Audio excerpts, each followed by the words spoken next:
La première génération crée le patrimoine, la deuxième le fait vraiment grandir et la troisième Le détruit. le détruit. T'as constaté ça? C'est un vrai truc, et nous, notre rôle, c'est justement d'éviter ça le plus possible. Souvent, le patrimoine de la famille dépend de l'entreprise familiale. S'il y a un problème avec l'entreprise à un instant T, la famille n'a plus de fortune. Le patrimoine de la famille doit commencer à partir de combien? Les honoraires de Kimpa, c'est minimum 50 000 euros par an. Il faut que ton patrimoine soit à peu près de 25-30 millions d'euros. C'est un monde quand même très confidentiel. J'imagine qu'on les rencontre pas Ça va être dans chez Auchan ou à Carrefour. Et à Madrid, c'est quand même très attractif pour les entrepreneurs qui viennent de cash out, de par la loi Beckham. Et maintenant, ils sont en train de refaire la même chose pour la loi Mbappé. Non. Si je te jure. Je peux pas te... C'est vraiment? Ouais, je te jure. Quel est l'avantage d'avoir, dans ces investisseurs, un family office? Les entrepreneurs parfois se disent que un fonds de VC va pas vouloir y aller, je vais aller voir les familles parce qu'elles sont plus flexibles. Ouais, c'est plus facile. Non, il y a quelque chose de très émotionnel, ça marche beaucoup de cœur, mais nous on met un peu des garde-fous aussi.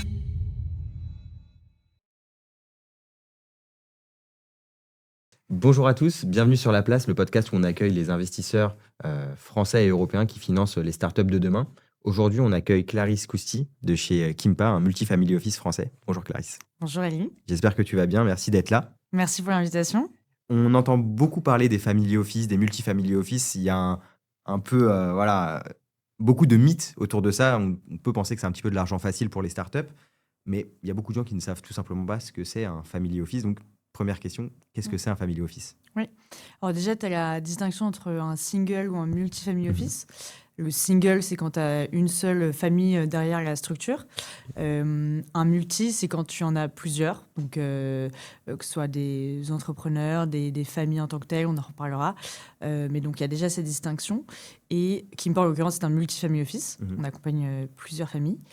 Et le family office sert réellement à structurer le patrimoine de la famille et permettre de le faire perdurer pour qu'il soit transmis aux générations suivantes. Ok. Et à partir de... qu'est-ce qui te fait dire que c'est une famille? C'est quoi? C'est quand tu accompagnes plusieurs personnes dans une même famille, donc peut-être les parents, les enfants ou les cousins, etc. Ou alors une personne peut être client d'un family office? Oui, tu as les deux. Nous, par exemple, on accompagne... il y a deux typologies de clients. Les premiers, ce sont les familles première génération, qu'on appelle, dans le sens où ce sont des entrepreneurs qui viennent de céder leur société. Donc, c'est vraiment une fortune de première génération. Et dans ce cadre-là, le conjointe peut être aussi impliqué. Ou pas, mais du coup on appelle ça quand même une famille. Et ensuite tu as les familles au sens propre du terme, où là c'est généralement la famille est à la tête d'une entreprise familiale qui se transmet de génération en génération, donc c'est une fortune familiale. Et donc là tu accompagnes plusieurs membres de la famille dans la majorité des cas. Ok. Et donc en fait vous êtes un peu comme presque une banque, on peut dire? Est-ce que, parce qu'on sait qu'il y a des gens qui investissent leur patrimoine via des banques. Est-ce que vous êtes un acteur qui est à la place d'une banque? Non. Ou alors, comment ça se passe? Oui, non, en fait, le family office, souvent, on aime bien dire que c'est un peu le chef d'orchestre de la famille, dans le sens où tu fais appel à des experts sur plusieurs sujets. Donc, tu vas faire appel à un comptable, à un avocat fiscaliste.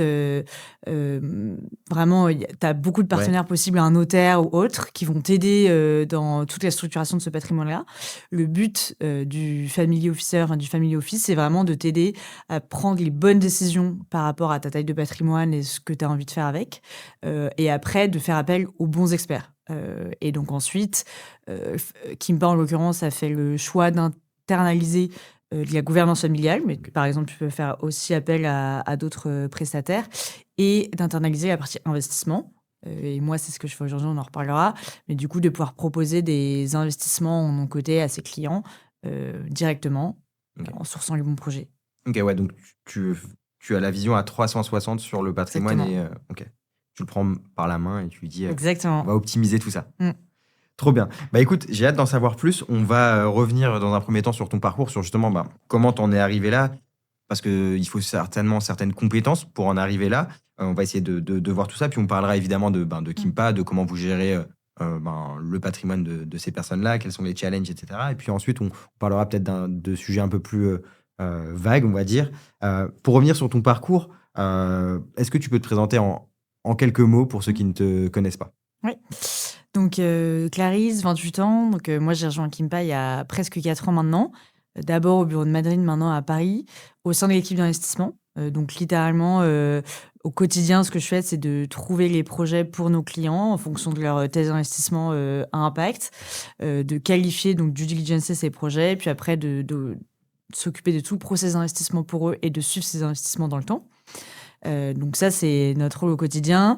J'ai commencé en VIE, d'abord chez Kimpa. Ça, Et c'était à Madrid, du coup? exactement, Ok. à Madrid. Et ça, c'était du coup pour des familles exclusivement espagnoles? Non, parce qu'en fait, Kimpa n'accompagne que des familles françaises. L'AMF t'oblige, te régule et t'es contraint de conseiller uniquement des familles françaises. Donc c'est souvent des familles françaises expatriées. Et c'est une des expertises de Kimpa, c'est être capable de bien accompagner et conseiller. Souvent, c'est des entrepreneurs, parce qu'il y a quelques incitations à aller en Espagne lorsque tu viens de cash out. Et nous, on les aide du coup à s'installer et à prendre les bonnes décisions aussi sur place. Mais non, c'est toujours des Français, mais basés à Madrid. Ok. Et comment tu t'es retrouvée là? Enfin, Mm. quand tu étais étudiante, on t'avait déjà entendu parler de ce que c'était un family office? Non, pas trop. En fait, donc moi j'ai fait une classe préparatoire et après j'ai fait l'EM Lyon, école de commerce du coup. Et à l'EM, à la fin de ta première année, tu es obligé de faire un stage à l'étranger. Moi, j'ai atterri complètement par hasard, parce que c'est ce que j'ai trouvé sur le moment, à Lisbonne, dans un petit fonds de venture capital. Donc, je savais absolument pas ce que c'était à l'époque. On était 3 dans l'équipe. Ok. C'était vraiment tout petit. C'était 10 millions qui étaient déployés. Ça existait depuis 3 ans. Et c'était de l'investissement dans des startups vraiment très, très jeunes. Donc, ce qu'on appelle pré-seed. Les premiers tickets. Et donc, littéralement, tu investis sur un PowerPoint et une équipe d'entrepreneurs. Ok. Et donc là, tu étais encore étudiante et tu avais la responsabilité déjà d'investir de Ouais. l'argent. Comment tu t'en es sortie? Bah, au début, je comprenais pas grand-chose à ce que je faisais, j'avoue. Donc, j'ai eu la chance, et c'est ce qui m'a donné envie de continuer, d'avoir celui qui était à la tête, et qui est toujours d'ailleurs, il s'appelle Pedro Falcao, qui est à la tête du fonds. Coup de cœur, hein, Ok. très pédagogue, qui m'a beaucoup appris, qui me prenait vraiment par la main alors que j'arrivais avec pas grand-chose. Et donc c'est aussi ça qui m'a un peu donné envie, mais qui m'a appris à qu'est-ce que tu regardes quand une startup arrive à ce stade de maturité-là, comment tu fais, quels sont les signaux faibles à repérer chez les entrepreneurs, pour savoir si tu as envie d'investir ou pas, le comité d'investissement, qu'est-ce que ça représentait. Donc j'ai mis un pied là-dedans. Et après ça, l'EM te demande aussi de faire quelques autres stages. Et moi, je me suis dit qu'il fallait que je continue un peu à peaufiner Ouais. mes connaissances en finance, parce que je m'étais un peu rendu compte dans ce fonds-là que j'étais un peu bloquée sur certaines choses. Et donc, j'ai continué en passant un peu par de la banque, un peu en fonds de private equity, donc Ok. plus mature. Et donc là, j'étais vraiment dans l'investissement en tant que tel. Les sous-jacents me plaisaient pas trop. Ok. Ça me passionnait pas forcément sur les secteurs dans lesquels on investissait. Donc j'ai un peu regardé qu'est-ce qui pouvait me plaire par rapport à mes convictions perso. Et je suis tombée sur Creadev grâce à un alumni de l'EM qui était là-bas. Creadev, pour ceux qui connaissent pas, c'est... C'est le single family office des Mulliers. Et en l'occurrence, eux déployaient à l'époque 250 millions par an. Ok. Donc, une grosse enveloppe d'investissement sur 3 thématiques: la food tech, la production consommation responsable et la santé. Ok. Et donc, j'ai un peu mis un premier pied et dans l'écosystème Family Office et Impact. Et là, pour le coup, j'ai adoré. Donc, je me suis dit qu'il fallait que je reste dans cet écosystème-là. Mais tu vois, en tant que tel, Creadev était déjà structuré comme un fonds. Oui, c'est ça. Donc, c'était déjà très gros. Et j'avais envie de tester quelque chose de un peu plus petit pour voir aussi à quoi ça pouvait ressembler. Et donc, je suis tombée par hasard. Je voulais repartir à l'étranger à ce moment-là. Et je suis tombée par hasard sur Kimpa, qui avait 2 ans et demi. Donc, qui était tout Ouais, qui était tout récent jeune. à l'époque. Ok. Juste pour terminer sur Creadev, donc 250 millions par an sur 3 thématiques. Et c'était quoi les types d'investissements? C'était pas uniquement sur des startups, sur des sociétés aussi plus matures, j'imagine? Plus mature que... Enfin, ça reste du venture capital, mais tu es quand même sur des sociétés qui font déjà du chiffre d'affaires, qui sont rentables, quasiment. sur des tickets beaucoup plus importants. Donc, Ouais. c'était quand même des tickets d'investissement entre 15 et 35 millions d'euros. Donc, tu es sur un fonds qui met déjà Ok. presque de private equity en tant que tel. Voilà. Ok. Et donc ensuite, tu arrives donc chez Kimpa Mm. à Madrid. C'est quoi ton rôle à ce moment-là et qu'est-ce qu'on te demande de faire? Oui, assez marrant, c'est que on m'a demandé d'être en charge. Enfin, une partie de mon travail, c'était d'aider Kimpa à développer le B2B. Donc en fait, Ok. ils voulaient aller démarcher d'autres family office pour leur proposer nos services d'investissement Ok. et donc leur proposer d'investir sur des opportunités que nous on sourçait et on qualifiait. Enfin, faire investir leur famille sur nos opportunités. Donc ça, j'ai commencé avec ça. Et donc, quand tu es arrivé justement chez Kimpa, il y avait combien de familles à peu Oui. près?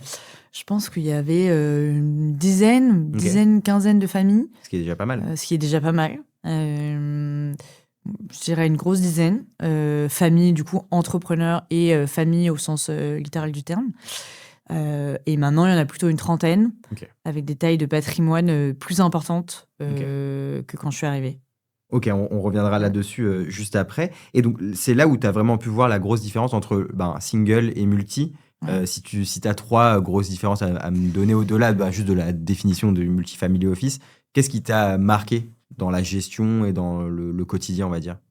Oui, en fait, ce que j'aime beaucoup encore sur le multi, c'est que du coup, tu peux traiter des problématiques très différentes Mhm. et des thématiques d'investissement très différentes. Euh, Là où dans un single, c'est le cas aussi, mais tu vas affaire à une famille qui a du Ouais. coup la même thèse, qui évolue, mais finalement assez rarement. Créadev était déjà très structuré à l'époque, Mhm. donc au même titre qu'un fonds d'investissement, tu avais un comité d'investissement avec des personnes de la famille. C'était des décisions très procédurielles. Là où sur un multifamily office, tu es en contact je suis en contact direct avec la famille. Oui. Tu vois, beaucoup plus facilement. Tu crées une relation vraiment de confiance avec la personne parce que tu rentres finalement un peu dans son intimité. Oui, Sur, clairement, les sous, de toute façon, exactement. c'est l'intimité. Sujet très sensible. Donc, tu crées une relation de confiance qui est assez forte. Donc, tu vas pas du tout traiter le même sujet en fonction de si c'est un entrepreneur qui vient de céder sa société, Mhm. qui peut avoir ce qu'on appelle du réemploi. Donc, c'est un système fiscal français, mais ou alors sur une famille qui veut transmettre à la prochaine génération et qui veut un peu arrêter d'être dépendant de l'entreprise familiale d'un point de vue financier. Donc, tu as plein de sujets de restructuration, d'accompagnement, de gouvernance pour Ok. essayer de rassembler la famille. Enfin, tu as des problématiques très différentes. Et c'est quoi justement la grosse problématique que tu as identifiée chez les familles en 2025? Est-ce qu'il y avait vraiment un truc qui était récurrent où tu t'es dit, ah ouais, c'est marrant, tout le monde me demande la même chose?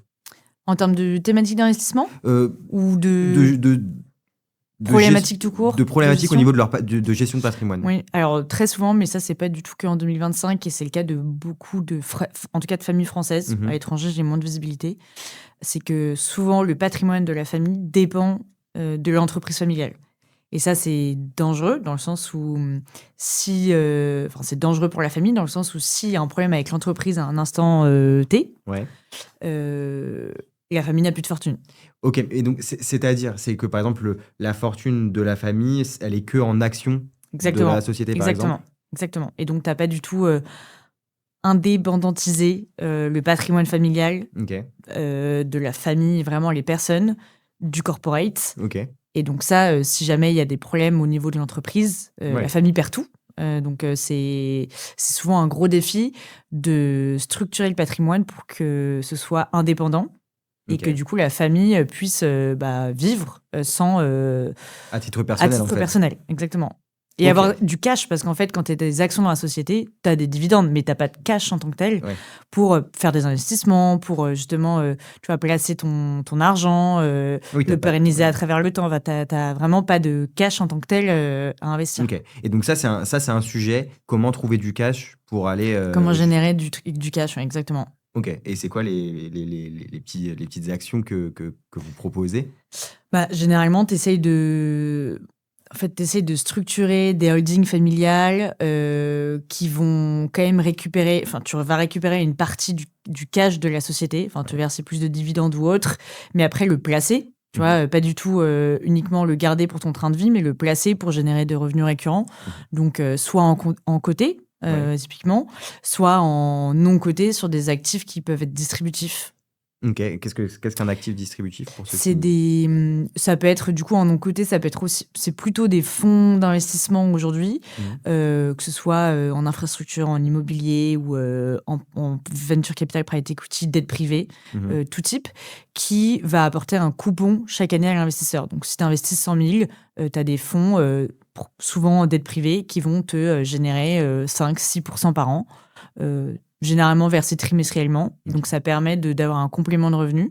C'est aussi beaucoup conseillé à des entrepreneurs qui viennent de céder leur société parce qu'ils n'ont plus de revenus. Donc, ils ont un capital qui est conséquent, mais ils n'ont plus de revenus. Et tu en as pas mal qui demandent à avoir des revenus un peu qui tombent de manière récurrente. Passif, on va dire, quoi. Exactement. Okay. Et ça, ce sont des projets qui fonctionnent plutôt bien. Ok. Est-ce que toi, tu es amené aussi à les conseiller sur des investissements peut-être liés à l'immobilier ? Alors, pas moi personnellement, mais tu as une personne chez Kimpa qui s'appelle Juliette, qui fait ça, qui est spécialisée sur le non-coté, mais tout ce qu'on appelle actifs réels. Okay. Donc, tout ce qui est très tangible, et ça va être notamment l'immobilier. Nous, on dit durable, social et solidaire. Donc, ça va être soit de la rénovation de bâtiments, soit ça va être beaucoup des habitats partagés entre personnes en situation de précarité et jeunes actifs, par exemple. Elle s'occupe également des projets actifs réels type projet d'énergie renouvelable. Okay. Donc là, un peu plus classique d'infrastructure. Et tout ce on met aussi dedans, tout ce qui est forêt. Parce que ça reste très tangible et ça a quand même pas mal la cote. En ce moment, on en voit beaucoup. Tu peux acheter des hectares ou tu as plein d'autres sociétés qui existent, mais ça plaît pas mal. Ok. Et donc, en fonction du niveau de risque que la famille veut prendre, j'imagine que vous lui construisez un portefeuille avec plus ou moins de start-up, plus ou moins de fonds de private, plus ou moins d'immobilier, etc. C'est ça ? Exactement. En gros, quand la famille arrive, que ce soit entrepreneur ou famille, on va appeler ça famille, on fait ce qu'on appelle une allocation stratégique.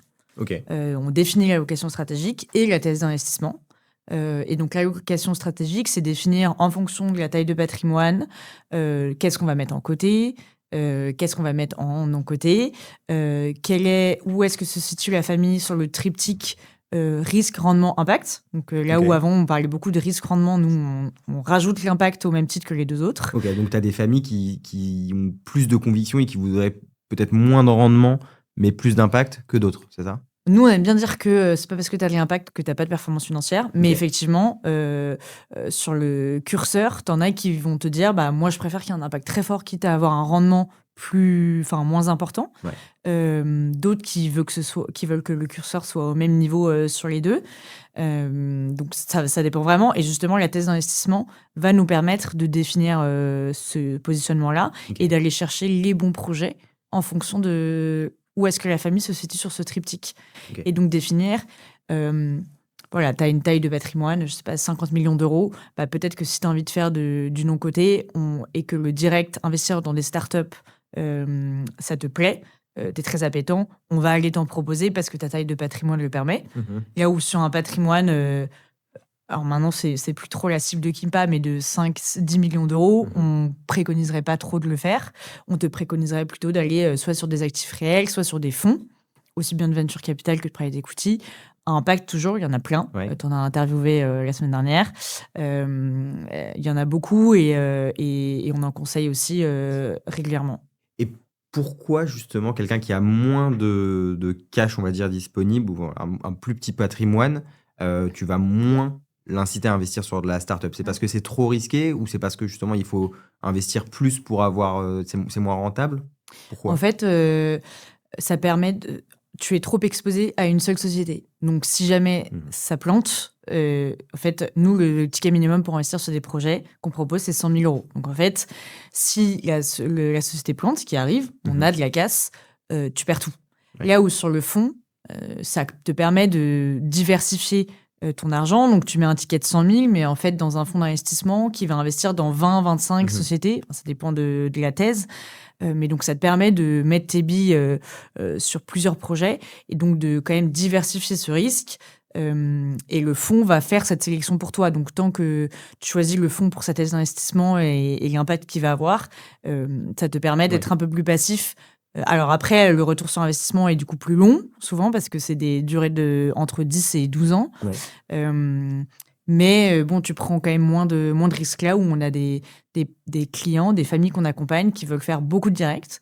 Et nous, un peu notre promesse envers eux, c'est de les aider à se constituer leur mini-fonds. Ok. Et donc, tu en as pas mal qu'on a accompagné sur... on en a un qui a un portefeuille de 11 sociétés en direct, où il a mis 100 000 à chaque fois, sur des projets assez jeunes, sur des thématiques très différentes, mais qui lui permettent du coup de ne pas mettre ses billes aussi dans le même panier. Hyper clair. Est-ce que tu ressens, à travers les discussions que tu peux avoir avec les familles, justement, que l'impôt est un problème? Et est-ce que vous les accompagnez par rapport à ça, peut-être sur de l'optimisation, etc.? Oui, alors un de notre job au quotidien, c'est de les accompagner sur de l'optimisation, très clairement. Donc, on en entend beaucoup parler aujourd'hui, mais de création de holding, de pacte du trade, 250 OBTR, enfin tous les mots qui font un peu peur, dont on entend parler.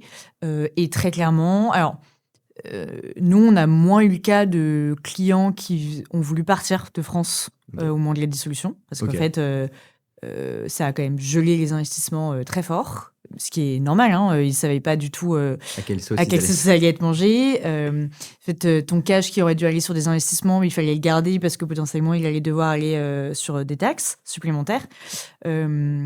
Et donc, nous, on n'a pas trop eu de cas de clients qui ont voulu partir, mais je sais que dans d'autres family office, ça a été le cas. Et on en a qui nous ont dit... Alors, il y en a que ça embête, très clairement, et d'autres qui nous ont dit j'ai déjà tellement d'argent, en fait, si autant le redistribuer, ça me dérange pas tant. Donc, ça dépend aussi de la vision Après, de la personne. c'est peut-être un peu... ça m'étonne moins, parce que Kimpa est multifamily office à impact. Donc, ça veut dire que nécessairement, les familles ont peut-être un petit peu de sensibilité par rapport à ça, que ce soit environnemental ou social, j'imagine. Ouais, Ça doit être un lié. peu plus aussi, je pense. Effectivement. Comment tu as acquis toutes ces connaissances en gestion de patrimoine? Est-ce que à l'EM, il y avait un master en gestion de patrimoine que tu as fait du coup? Ou alors non, tu as tout appris au fur et à mesure? Ouais, non, pas du tout. Pas du tout. Tu as des écoles spécialisées en l'occurrence en gestion de patrimoine. Moi, j'étais en spécialisation plutôt corporate finance, donc tu vois, sur l'investissement en non-coté, ce qui me permet de faire ce que je fais aujourd'hui. Et sur la partie gestion de patrimoine, c'est vraiment chez Kimpa. Donc, parce que le travail qu'on fait aujourd'hui dans l'équipe d'investissement, on le fait main dans la main avec les family officers, qui, eux, pour le coup, ont suivi une formation de gestionnaire de gestion de patrimoine et qui, eux, s'occupent de faire tous les placements en non-coté. On les aide sur la location stratégique, en côté, et nous, on les aide sur la partie non-coté. Mais c'est eux qui vont faire le chef d'orchestre entre le fiscaliste, le notaire, plus ces parties-là Donc très concrètes. Toi, tu es une partie des musiciens que le chef d'orchestre, qui est le family officer, auquel il fait appel. Sollicite. Exactement. Ok. Et toi, tu es dédié à la recherche de projets sur le non-coté. Et donc, c'est surtout côté start-up. Start-up et fonds. fonds. Start-up et fonds qui ne soient pas de l'immobilier, des énergies renouvelables. Donc après, ça peut être beaucoup de choses. Ouais. Mais on est deux aujourd'hui sur cette partie-là. J'ai une homologue à Madrid qui fait la même chose, mais on source aussi bien des startups que des fonds pour nos clients. Ok. Et toi, tu n'as jamais bossé donc, tu as bossé en fonds de VC. Ouais. Tu n'as jamais bossé en startup encore? Non, pas encore. C'est quelque chose qui te pourrait te plaire? Ouais, carrément. Et ce sera ma prochaine expérience dans très peu de temps, donc passer côté start-up. Mais j'ai eu envie. En fait, Kimpa, au début, était une start-up. Donc, tu vois, j'ai rejoint un multifamily office, mais qui était une start-up. C'est vrai que maintenant, ça a pas mal évolué. Maintenant, c'est bien structuré. Et j'ai bien envie de repartir côté start-up, avoir un nouveau challenge. Ouais. Trop bien. On en reparlera juste après. Pour parler un petit peu de Kimpa et représenter, donc on a compris multifamily office, impact. Est-ce qu'il y a d'autres choses qui pourraient définir Kimpa? Ouais, en fait, plusieurs expertises. La première, c'est celle dont je parlais déjà, donc d'internaliser l'équipe d'investissement, ce qui est assez rare sur un multifamily office. La deuxième, c'est la gouvernance familiale, où pareil, là, un des 3 cofondateurs, et c'est sa spécialité. Donc, il est plutôt bon dans ce qu'il fait là-dessus. Une troisième, c'est de l'être pour des expatriés. Donc, la gestion de patrimoine pour des Français non résidents, c'est très spécifique. Et ça, un des 3 cofondateurs est expert aussi de cette partie-là. Il était avant en Suède et maintenant à Madrid. Donc, tu vois, il connaît bien son sujet. Et la dernière qu'on vient de... il y en a 2 dernières qu'on vient de développer. On a un peu étendu le champ des possibilités. On a une nouvelle personne qui est arrivée il y a 1 an sur la partie qu'on appelle Corporate Finance M&A. Et littéralement aider nos clients sur leurs projets un peu perso de corporate finance. J'entends par là un client qui a des parts dans une start-up qu'il avait fondée avant, où il va faire du secondaire et les céder, on va l'aider à trouver des nouveaux investisseurs. Un client qui a un projet immobilier sur lequel il veut trouver d'autres investisseurs, on va l'aider à en trouver d'autres. Ce genre de projet un peu perso, ou alors il a une start-up, il veut qu'on l'aide à lever des fonds. Enfin, c'est moins le cas, mais ça pourrait être le cas si on a envie de prendre ce rôle-là. Et la dernière, qui est toute nouvelle et sur laquelle on démarre tout juste, c'est qu'on a rajouté une brique à toutes ces expertises de philanthropie. Et c'est un peu celle qui manquait parce que finalement, ces familles, souvent, elles ont envie de monter d'avoir leur propre fonds de dotation ou de faire de la philanthropie, de faire des dons. Et c'est aussi dur parce qu'elles reçoivent beaucoup de projets, parce que souvent, les gens savent qu'ils ont de l'argent, donc ils reçoivent beaucoup, ils sont très sollicités. Et donc, aussi bien comme sur l'investissement, notre rôle, c'est de les aider à définir les thématiques qui les intéressent, ce qu'on appelle la charte philanthropique, et après, d'analyser ces projets. Parce que le but, c'est de faire des associations, mais pas si elles vont mourir dans 2 jours. Donc, c'est quand même de les analyser. Et Quimpa, on est bien placé parce qu'on avait un fonds de dotation sur lequel on avait défini une méthodologie d'analyse. Et donc, on les accompagne sur cette partie-là. Et après, sur la partie dons, et les suivre ces dons dans le temps. Et ça, c'est aussi nouveau. Donc, tu vois, c'est ça Quimpa aujourd'hui. C'est vraiment aider les familles sur toutes leurs thématiques, toutes leurs problématiques. Vraiment à 360. Une famille, quand elle arrive chez Quimpa, elle reste combien de temps en tant que client finalement? Là, t'en as, je crois, aucune qui est partie depuis la création. Les seules qui sont parties, c'est parce que finalement, elles avaient Quimpa maintenant est sur des patrimoines assez conséquents, et donc c'était des familles qui rentraient plus forcément dans cette tranche-là, qui avaient besoin d'un accompagnement plus léger, et donc finalement Quimpa correspondait plus à leurs besoins. Mais sinon, les familles un peu phares de Quimpa sont toujours là aujourd'hui. Et donc vous, c'est des familles qui... le patrimoine de la famille doit commencer à partir de combien? En fait, on fonctionne plutôt en termes d'honoraires. Donc, les honoraires de Quimpa, c'est minimum 50 000 € par an. Et généralement, ce qu'on dit, c'est que pour pouvoir assumer ces honoraires-là par rapport à ton patrimoine, il faut que ton patrimoine soit à peu près de 25-30 millions d'euros. Minimum. Et ça va jusqu'à 100-150 aujourd'hui en fonction des familles. Et donc, peu importe ce que vous allez proposer à la famille sur l'année, les honoraires sont les mêmes? Ou alors ça va dépendre des types d'investissements, etc. Alors, les honoraires vont dépendre de ton patrimoine et de sa complexité. Donc, en fonction du nombre de personnes à qui tu dois faire appel, du nombre d'expertises que tu vas utiliser, si tu vas faire de l'investissement, si tu vas faire de la philanthropie, c'est pas le même tarif. Mais ça commence à partir de 50 000 €. Comment les fondateurs donc de Quimpa, comment ils se sont rencontrés et comment ils se sont dit « Ok, on va lancer un multifamily office » et comment ensuite ils ont rencontré ces familles, puisque j'imagine qu'on ne les rencontre pas chez Auchan ou à Carrefour. Alors, 3 cofondateurs, Olivier, Vincent, Julien. Julien et Olivier sont amis de longue date. Leurs parents sont amis, ils se sont rencontrés chez Procter & Gamble, donc ils étaient employés là-bas, premier CDI. Leurs chemins se sont un peu séparés, mais par leurs parents, ils sont restés quand même assez proches. Et ils ont rencontré Vincent à Madrid, parce que du coup, à ce moment-là, Olivier venait d'emménager à Madrid. Ils se sont rencontrés dans des cercles d'entrepreneurs, de managers, etc. Parce que la communauté française à Madrid est bien présente, et c'est quand même un petit monde. Ils se sont rencontrés comme ça, et ils avaient... à l'époque, Vincent était CEO péninsule ibérique de chez Cartier, donc Ok. rien à voir. Et donc tous les trois apportaient une brique vraiment très différente. Et ils ont eu cette envie par une amie d'Olivier qui est arrivée, qui lui a dit j'ai besoin d'un family office, mais je veux que ça ait de l'impact. Il y en a aucun qui existe sur la place. Est-ce que tu en connais? Parce que Olivier, carrière de gestionnaire de patrimoine. Ok. Et donc, c'est comme ça qu'ils ont eu l'idée de le créer. Et ils ont fait appel à Julien, qui était spécialisé en gouvernance familiale. Et les premières familles, c'était des copains, très Ok. clairement. Donc, du Donc, réseau. c'est beaucoup du réseau, des copains, des voisins ou autres. Et en fait, la communauté d'expatriés à Madrid, elle est quand même assez restreinte. Et c'est quand même très attractif pour les entrepreneurs qui viennent de cash out, de par la loi Beckham, Ok, tu pour peux le nous... joueur de foot. C'est vraiment lié à David Beckham. Et littéralement, il y a une optimisation fiscale sur les plus-values lorsque tu t'installes à Madrid pour un certain temps et que tu viens de céder du coup ta société. Et maintenant, ils sont en train de refaire la même chose pour la loi Mbappé. Non. Si je te jure. C'est vraiment Ouais, je te jure. la loi Mbappé. La loi Mbappé. Et c'est du coup des incitations fiscales à venir à habiter à Madrid. Ok. Ok. Ouais.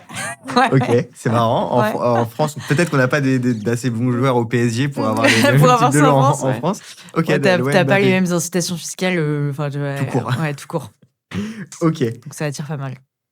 Ok, donc réseau et incitation footballistique, on va dire. Exactement. Et maintenant, bouche à oreille. En Ouais, fait, j'imagine. c'est tes clients qui te recommandent beaucoup.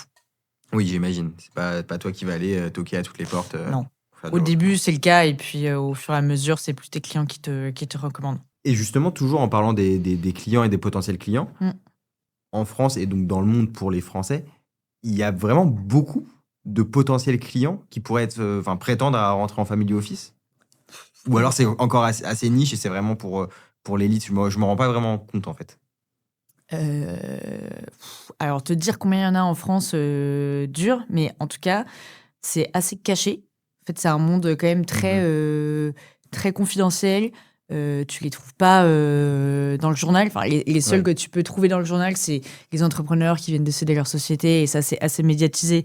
Mais le jour où c'est publié dans la presse, il y a déjà 15 family office qui sont sur le sujet. Et donc, tout le travail justement des équipes de family office, c'est d'aller chercher ces personnes-là un peu en amont, tu vois, avant qu'elles aient cédé leur société. Parce que tu as plein de choses aussi à faire d'un point de vue patrimonial, de holding, etc., avant la cession. Ouais. Et puis c'est ce que tu disais aussi tout à l'heure, pour peut-être dès le début dissocier le patrimoine Exactement. professionnel et personnel. Quoi, ouais, exactement. Okay. Et donc, aujourd'hui, te dire que ça concerne beaucoup de personnes. En gros, family office, c'est quand même à partir d'un certain montant de un certain patrimoine. Sinon, après, tu as beaucoup de CGP, conseiller en gestion patrimoine, pour des plus petits patrimoines. Ouais. Ça peut être, tu vois, des CGP peuvent accompagner des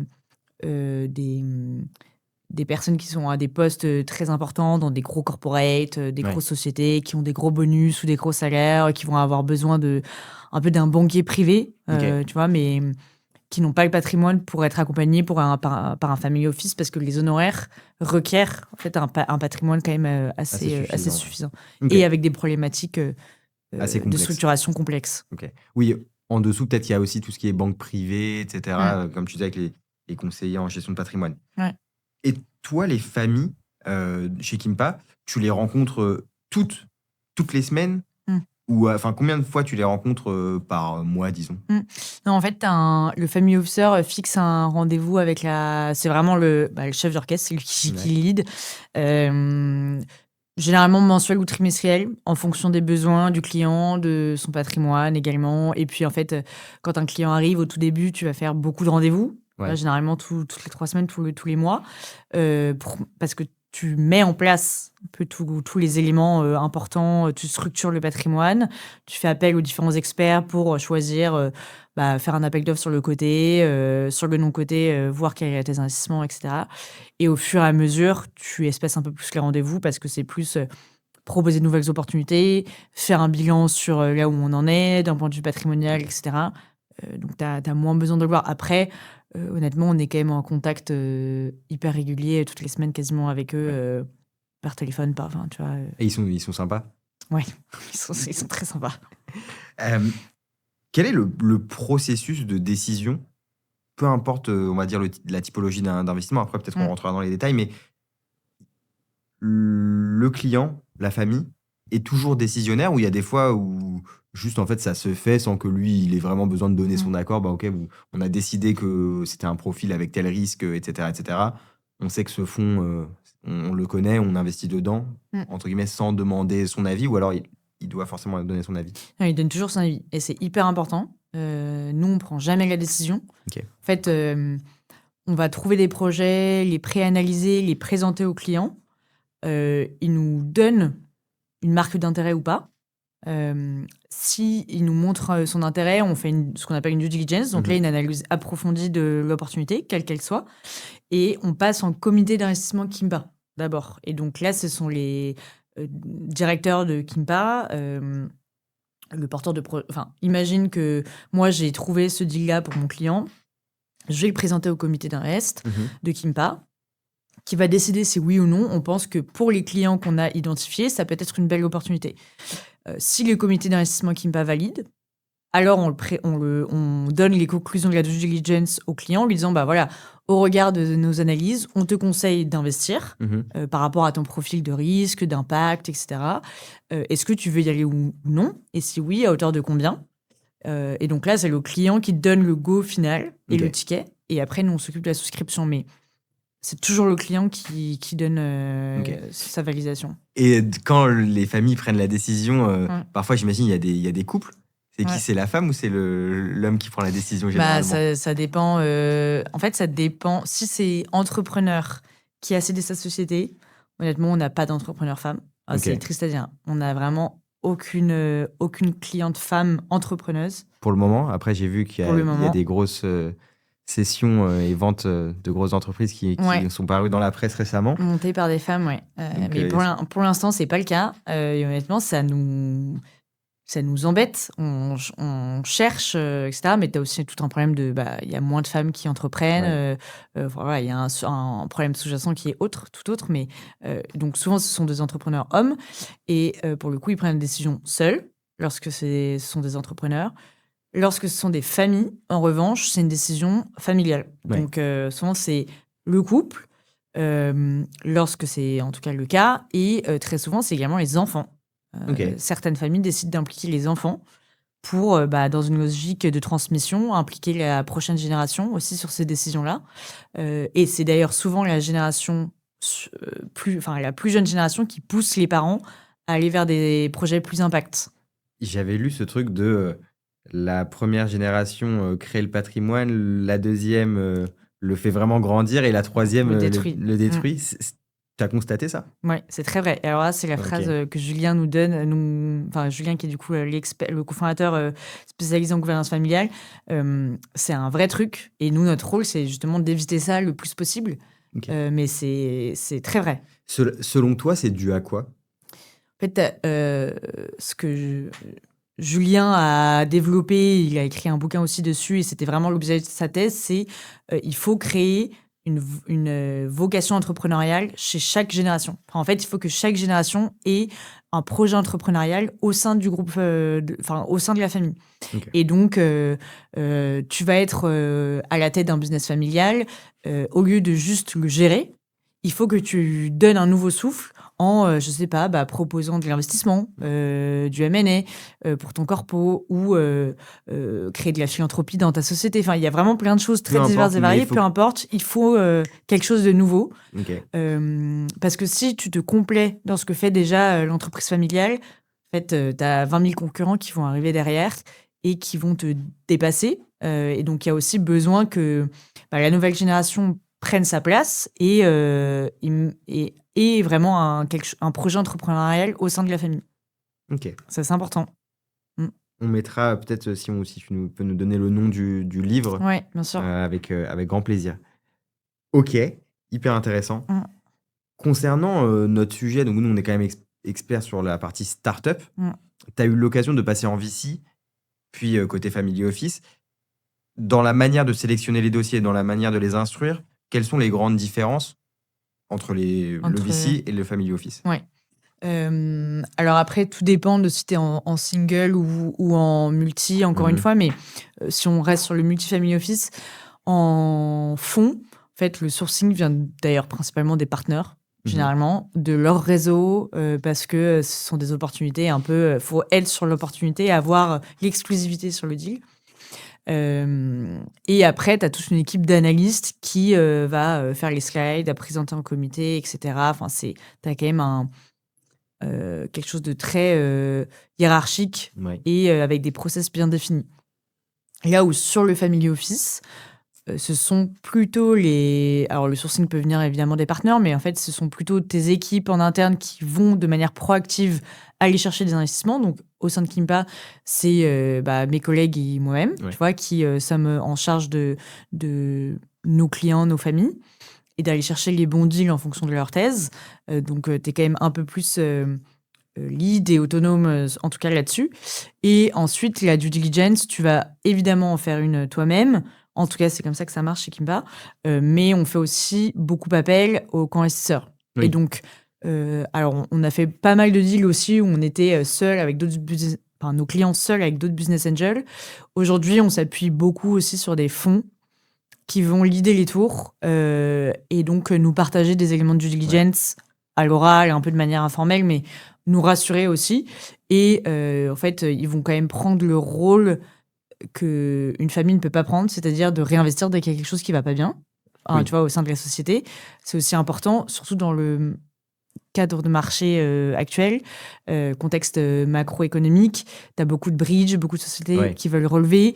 Nous, on en a dans notre portefeuille et en fait, nos clients n'ont pas les poches infinies. Donc, oui, c'est ça. Il y a un moment où si tu as déjà donné un beau ticket d'investissement et misé sur la société, tu peux pas réinvestir à l'infini. Et opérationnellement, la différence aussi, c'est que une famille peut potentiellement être au bord de la société, etc. Mais c'est quand même rarement le cas parce qu'elle a une entreprise elle-même à gérer où on a des clients entrepreneurs qui remontent des boîtes après en avoir cédé une. Donc, ils n'ont pas le temps d'être assez opérationnels. Et là où dans un fonds, c'est clé, en fait. Et tu vas être vraiment... C'est leur métier. Et c'est leur métier, exactement. Et donc, nous, on s'appuie aussi beaucoup sur les fonds.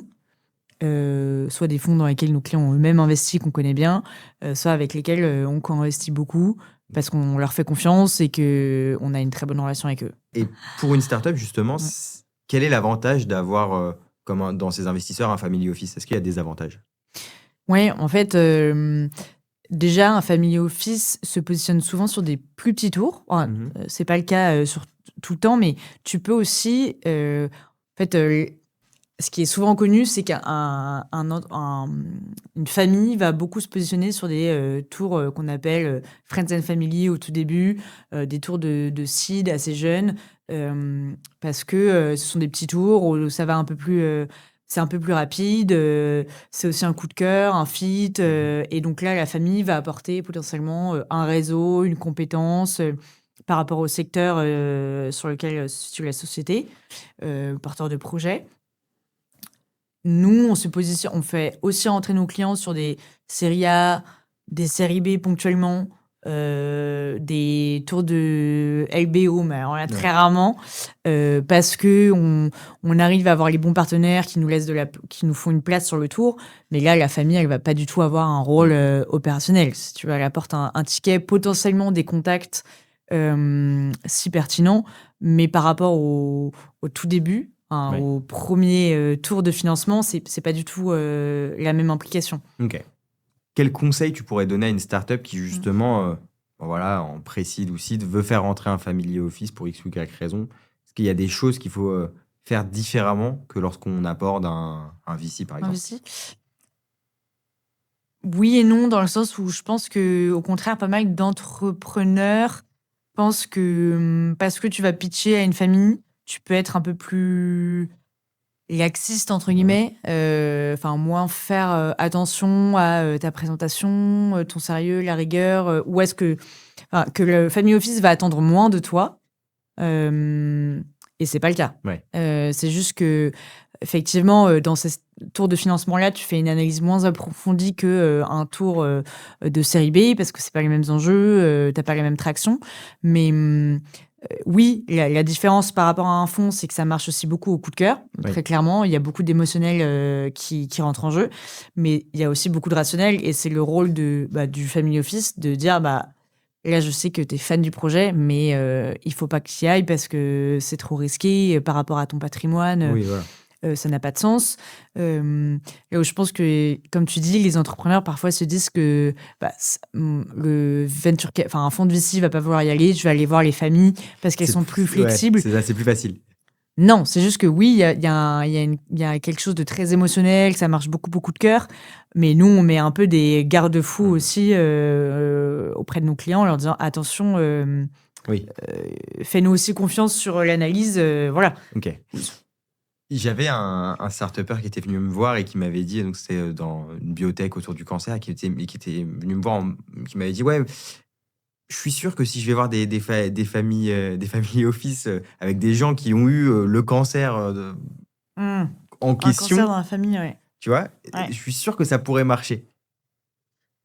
Oui et non. En fait, je pense qu'une famille il sera effectivement sensible, Ouais. ouais, à se dire, et tu vois, nous, on avait eu le cas, sur, d'autres sujets, plus de centres de santé pour femmes, et cetera. Et tu as des familles qui y étaient plus ou moins sensibles. Tu vois, je me souviens d'un client qui avait, 3 filles et sa femme et qui, du coup, était très Bah, sensible à ouais. ces sujets. Mais in fine, il a décidé de pas investir pour des raisons économiques, et donc non, enfin, ça, tu vois, ça Ouais, fonctionne, alors, tu peux avoir un gros coup de cœur et vouloir miser dessus, mais il faut aussi que derrière ça suive d'un point de vue, business model, go to market, et cetera. au final, c'est l'argent, c'est le nerf de la guerre, quoi. La partie économie, du moins, et Ouais. rentabilité reste le nerf de la guerre. Ouais, sauf si où tu es à des stades de financement très, très early, Ouais. tu as aussi beaucoup d'humains, très clairement, le fit, et est-ce que tu penses que, les entrepreneurs qui portent le projet, sont les bons? Mais oui, il faut que, enfin, nous, on fait quand même très attention à, tu vois, on met au même, niveau, les fondamentaux, ce qu'on appelle les fondamentaux, le Ouais. marché, l'équipe, et cetera, la viabilité financière et l'impact. Donc OK. évidemment, il faut que l'impact aussi soit au rendez-vous, mais C'est une très bonne transition pour une question qui est assez importante pour nos auditeurs, c'est mmh. start-up, auditeur start-up, quelle est la thèse d'investissement, de Kimpa? Mmh. Même si c'est pas Kimpa qui investit direct, on l'a bien compris, mais Ouais. dans les projets que toi tu vas sourcer, côté start-up, est-ce que tu pourrais me dresser une thèse? Alors le problème, c'est que il y en a pas, je pourrais pas te répondre quelque chose de très, fixé, Consistant, ouais. ouais, précis, dans le sens où chaque client a sa thèse. Donc en fait, on a autant de thèses qu'on a de clients. OK. Donc, enfin, chaque famille a sa thèse d'investissement. Donc c'est très, très variable. Ce qui revient quand même généralement dans les thèses, c'est, impact environnemental. OK. Malheureusement, on a quand même du mal à les faire investir sur des projets à impact social. Ils l'adressent beaucoup via leur fonds de dotation. Alors Mmh. ça peut paraître un peu cliché, mais en fait, on a quand même du mal. On en a fait quelques-uns, des deals, à impact plus, social, mais on a quand même plus de mal à le faire. Donc plutôt impact environnemental. En Europe, OK. beaucoup. Hem Et là, en vrai, pour être tout à fait honnête, on regarde beaucoup des sociétés plutôt série A, série B, parce qu'on a fait Plus beaucoup mature. d'early et que là, le marché fait que c'est complexe, de miser sur les bons projets. En tout Ouais. cas, d'y aller seul, on se sent moins confiant. OK. Aux côtés d'un fonds, pourquoi pas, mais on se sent quand même moins confiant, moins armé pour. Donc on essaye de diversifier un peu en termes de maturité. OK. Et donc, impact, OK, mais ça peut être, du hardware, du software, Mmh. du médical parfois, enfin Ça peut être de tout. Alors, OK. on évite biotech, Ouais. parce que c'est trop long et que même si on dit souvent la famille est là, pour un capital patient, pour le temps long, c'est vrai. Elle attend moins un retour d'investissement dans les 3 ans, par Oui. rapport à un fonds, 3, 4, 5 ans, mais tout de même, tu vois? Donc, biotech, c'est un peu complexe, surtout que il faut quand même que tu aies quelqu'un qui soit expert au capital, je pense, pour Ouais. t'aider. Nous, c'est pas trop notre cas. Donc pas biotech, mais sinon hardware, software, OK. qu'importe. Toi, justement, qui est au quotidien en contact, ben, d'entrepreneurs, de familles et même de startups, Mmh. etc. Quelles sont les grandes tendances que tu vois là actuellement sur le marché et dont tu entends beaucoup parler? Oui. Alors, en fait, on avait fait tout un travail, il y a quelques mois, il y a 6 8 mois, chez Kimpa d'identifier les grandes tendances d'investissement, qui selon nous, allaient être importantes, intéressantes pour des investisseurs privés. Attention, je pense que c'est pas les mêmes, pour des Mmh. fonds, donc vraiment à destination de nos clients et on en avait identifié, 6-7, principalement sur de l'impact environnemental, mais tu avais et donc c'était assez large, hein, c'était, se nourrir, se loger, enfin bien se nourrir, bien se loger, bouger. Donc là, Ouais. c'était beaucoup mobilité durable, mobilité plus inclusive. Il y a des super dossiers en ce moment dessus, mobilité, tu vois, inclusive partagée, consommation Ouais. responsable. Et après, on avait mis tout ce qui était éduquer, bien, enfin, c'est pas bien employé, mais tu vois, l'emploi Ouais. aussi. Ouais. Hem, voilà, je crois que c'était un peu ce qu'on avait mis et je crois que c'était aussi produire de l'énergie. Donc ça restait très large, mais on mettait des sous-parties pour chacune et d'ailleurs, en fait, c'est sur notre page LinkedIn et sur le site de Kimpa. On avait fait plein d'articles sur, chaque sous-partie qui OK. nous paraissaient intéressantes avec des exemples, du portefeuille ou pas et finalement, ça se transcrit pas mal sur les investissements qu'on fait là, au début de l'année, enfin qui sont pas encore, publiés, mais qui le seront, auprès de nos clients. Heu, voilà. OK. Vous avez aussi, chez Kimpa un fonds de dotation. Mmh. Qu'est-ce que ça veut dire? Oui, en fait, au tout début de Kimpa, on avait décidé de faire partie de 1% pour la planète et donc le principe, c'est que tu reverses 1% de ton chiffre d'affaires, OK. à l'association 1% pour la planète. Heu, on avait finalement décidé il y a 2 ans, 3 ans, de créer notre propre fonds de dotation. Donc en fait, ce 1% de notre chiffre d'affaires, le mettre dans notre fonds de dotation. Donc, ce qu'on avait fait, c'est qu'on avait fait un appel à projet. On avait choisi l'objectif de développement durable 4, donc Mmh. c'est éducation, accès à l'éducation, et notamment en zone méditerranéenne, pardon, parce que à l'époque, on avait un bureau à Aix-en-Provence OK. et Madrid, et donc on voulait un peu euh, proposer région sud de la France. Et on avait soutenu une association qui malheureusement a fermé, OK. quelques mois après. Donc c'est pour ça que quand on accompagne nos clients sur, leur fonds de dotation, on fait très attention à ça parce qu'on l'a nous-mêmes vécu Ouais. et donc Ouais, c'est sûr que tu as les boules, quoi, exactement. Si l'association, elle ferme, 2 semaines après, en fait, ton impact, il est il 0. n'existe plus. Ouais. Donc il est inexistant, donc effectivement, on fait assez attention à ça. Et donc ce fonds de dotation était en pause, mais pourrait reprendre, tu vois, dans les années à venir, sur un autre objectif de développement durable, qu'on aurait choisi. OK. Quel est le rôle finalement des family office et des multifamily office dans justement, cette transition écologique et cet impact Ouais, qu'on doit amener sur l'environnement. le monde? Mmh. Est-ce qu'il y a vraiment un rôle à jouer pour le family office ou alors, c'est plus une petite brique qui vient, s'ajouter?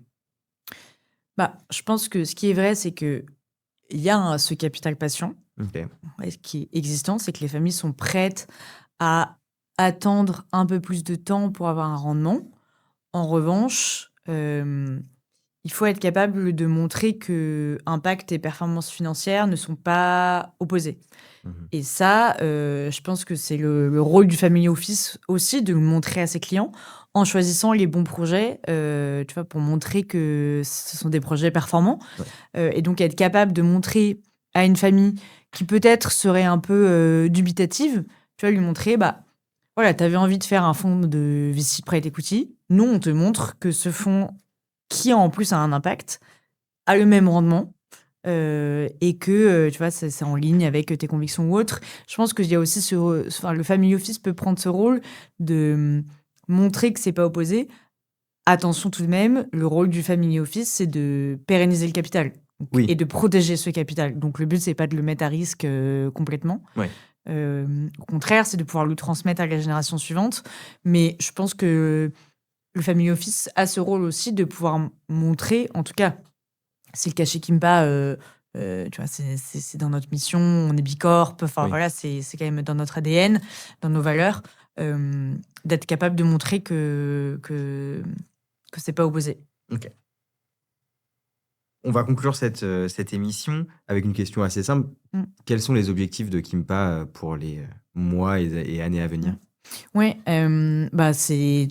c'est très simple, hein, c'est d'accompagner plus de familles sur ces problématiques-là. Aujourd'hui, tu en as beaucoup des familles, des entreprises familiales ou des entrepreneurs qui viennent de céder leur société, mais qui cherchent à être accompagnés, qui ne le font pas de prime abord. Ouais. Et en fait, c'est essentiel pour bien le transmettre à la génération et protéger en fait, ta famille, ou alors, si c'est pas protéger ta famille, parce que tu n'en as pas forcément, tu vois, que tu as des convictions, créer un fonds de dotation, enfin, voilà, le redonner à la société. Il y a plein de choses qui existent et tu peux te renseigner tout seul, mais c'est quand même assez complexe. C'est des sujets Ouais. très complexes, il faut avoir les bons partenaires. Et donc, je pense que c'est essentiel. Donc, c'est vraiment accompagner le plus de familles possible sur la structuration, l'évolution, la transmission de leur patrimoine, qui soit pérenne à travers les générations, et l'orienter vers des projets qui ont un impact pour les familles qui y sont sensibles, en tout cas. Trop bien. Dernière question, plutôt personnelle. Comment toi, tu te vois évoluer dans l'écosystème français ou européen? Oui, moi, très envie de rester dans l'écosystème impact. Pour le coup, c'est quelque chose qui me motive à titre personnel très fort depuis longtemps. Et envie de le faire aussi pour des patrimoines plus modestes, entre grands guillemets, hein, Ok. parce qu'on reste sur des Oui, bien personnes sûr. qui ont un certain patrimoine. Parce que je pense qu'on traite aujourd'hui beaucoup des familles qui sont assez fortunées. Mais je pense qu'il y a plein de choses à faire sur des plus petits patrimoines et qui ont aussi envie de contribuer à cette transition environnementale et sociale. Et donc, moi, j'ai bien envie de contribuer à ça et de plus le faire côté start-up. Voilà. Mais ça devrait être le cas à court terme. Trop bien. Ouais. Merci beaucoup, Clarisse. C'était un plaisir. On a parlé de vraiment beaucoup de choses. J'ai vraiment adoré ce podcast. On a parlé gestion de patrimoine, on a parlé investissement, start-up, etc. Donc, merci beaucoup d'être Merci à venu. toi. Merci à tous de nous avoir suivis et écoutés. On poste 2 podcasts par mois où on invite justement les acteurs de l'écosystème, des investisseurs surtout. Donc voilà, n'hésitez pas à vous abonner et on se retrouve très bientôt.